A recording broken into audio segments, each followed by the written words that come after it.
the Matsumoto proposals were totally unacceptable to the Supreme Commander, and that the Supreme Commander had directed the preparation of a document which embodied principles that would be acceptable to him, and we wanted to lay it before them at the meeting so they could consider it and see whether the principles were acceptable to them.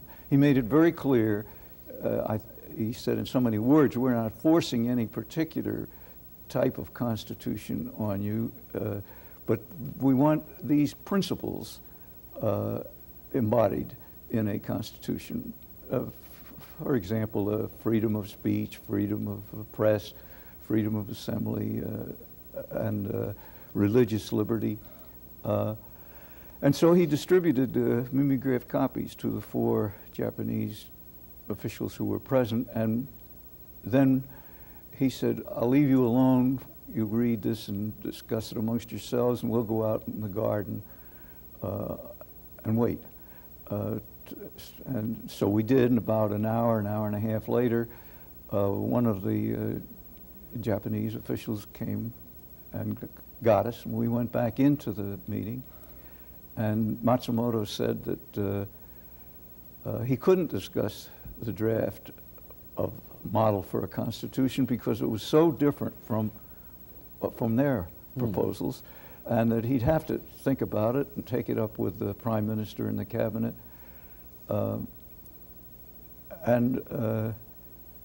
That was about all he had to say, and Yoshida said he would like to have another meeting very shortly to discuss our proposals after the Cabinet had had a chance to consider them. Whitney reiterated that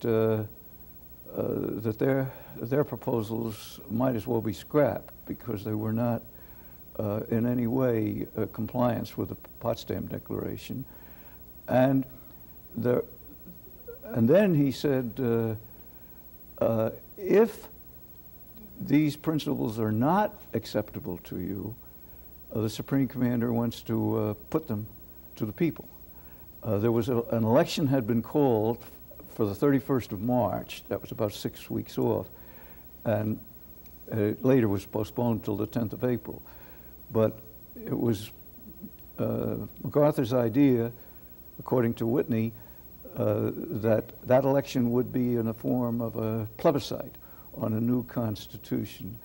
And he was determined, said Whitney, that the principles would be put before the people, if not by the Cabinet, then by MacArthur himself. Now, the Constitution actually went through further revisions. The draft was never accepted perfectly as it was, I understand. That's right. Well, Whitney said at this meeting on the 13th of February, we would like you to submit a draft of Constitution that embodies these principles. He wasn't giving it to him to be translated, but it was to. But he wanted the principles embodied in a Japanese version of a Constitution, and he said we'd like to have it. Well, there were subsequent meetings, and one of the subsequent meetings, he asked how the Japanese were coming on with their draft. This was the next meeting was the 22nd of February. I remember these dates because it was Lincoln's birthday and then it was Washington's birthday. And they said they were having considerable difficulty and they would like to use the Meiji Constitution as the basis for the new Constitution rather than the draft that we had submitted. General Whitney rejected that and said, we tried that and it just doesn't work. It's too difficult to try to, and there's too much to change in the Meiji Constitution, so we want a brand new revised Constitution submitted with the principles that we have submitted to you 10 days ago. And we'd like it by the end of the month because the election is creeping up on us. And MacArthur is still determined that this revision will go to the people at the election. So on the 4th of March, they brought in a draft, in Japanese only, of their version of a constitution which Matsumoto said he thought embodied the principles that we wanted. And then it went into the Diet and the Diet committees, and there were further revisions within the Diet. Well, that first meeting, I mean, the 4th of March, we met with them. I see. And we stayed with them while it was being translated into English, and while it was being discussed as to what the purpose of this section was in that section. And we worked with them all that day, the 4th of March, all that night, and all the next day, without any interruptions, except to have a few K rations. We worked almost 36 hours until we had a version which was the same both in English and Japanese, and which we thought embodied the principles that MacArthur wanted. So the product of that meeting was really then with some modifications in the Diet, the Constitution of Japan. Yes. Well, that was approved by the Cabinet, and then when the election took place on the 10th of April, and the House of Representatives, the newly elected House of Representatives, convened early in June, and the Emperor sent that draft that had evolved from the March 4th, 5th meeting with some modifications to the Diet. And the Diet made about 30 amendments to the draft that was submitted to them. Now, since then, there has been no amendment of the Japanese Constitution. That's right. Among the issues that were raised at the time of the drafting of the Constitution, as well as subsequent years, I suppose that there's been no issue that has had as much commentary or been as controversial as Article 9, the renunciation of war clause. Was that, as some people have suggested, an American imposition, or as others have suggested, did it come out of from the Japanese side, it was their wishes, or was it something of both?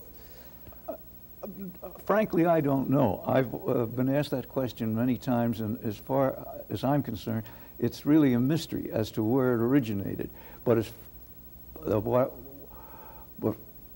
in those notes, that handwritten notes that were given to us on the first Sunday that we knew we were going to work on a constitution, there was written in pencil a renunciation of war and arms.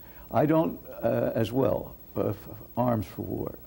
I don't know whether those handwritten notes which were given to me were written by MacArthur, or were dictated by MacArthur to Whitney, or were Whitney's idea, but they were simply handed to me as 3 principles that must be in the Constitution, and one was the renunciation of war and arms. Now, MacArthur has said that he got the idea from Baron Shidehara, and but many think that it was MacArthur's own idea, because when he came back to the United States, he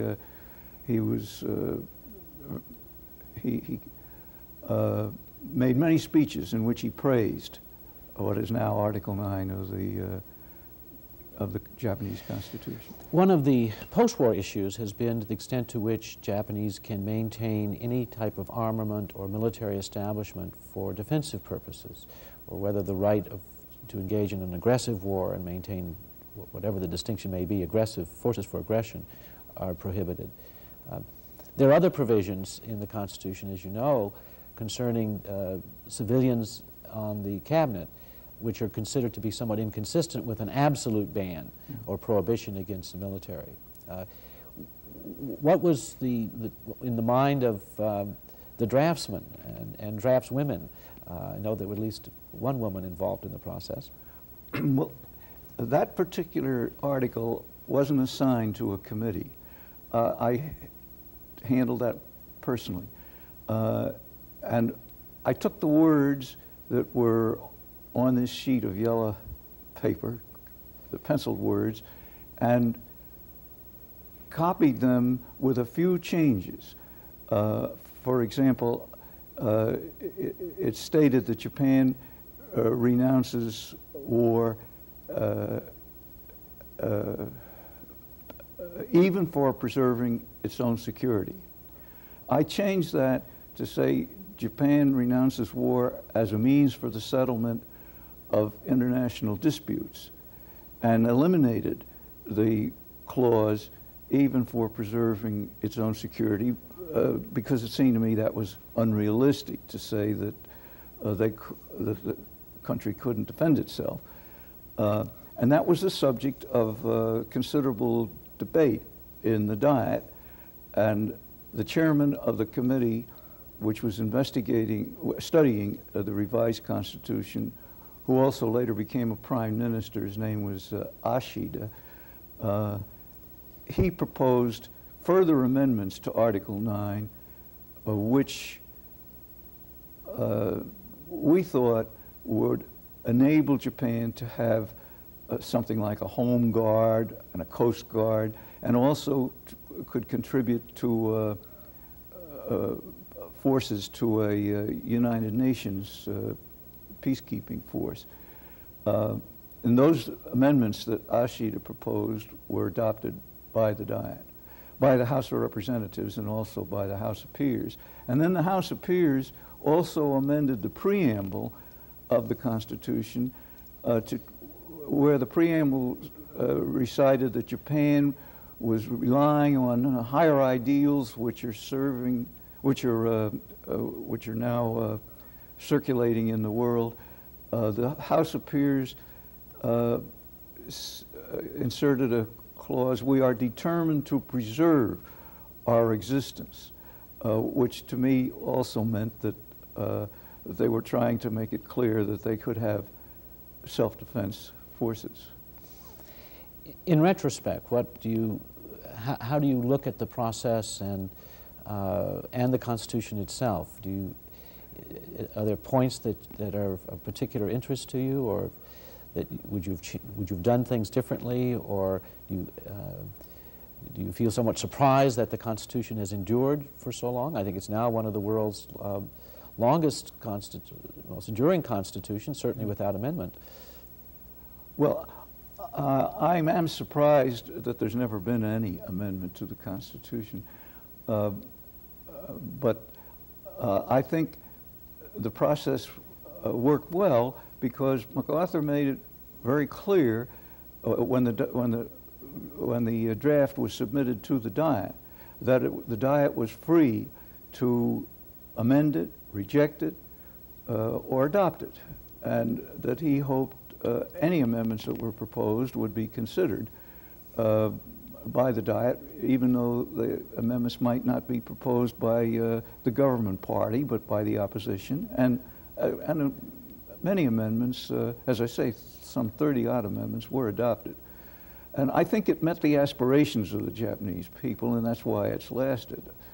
The three main principles of the Constitution are the pacifism, it's in Article 9, popular sovereignty, and fundamental human freedoms and civil liberties.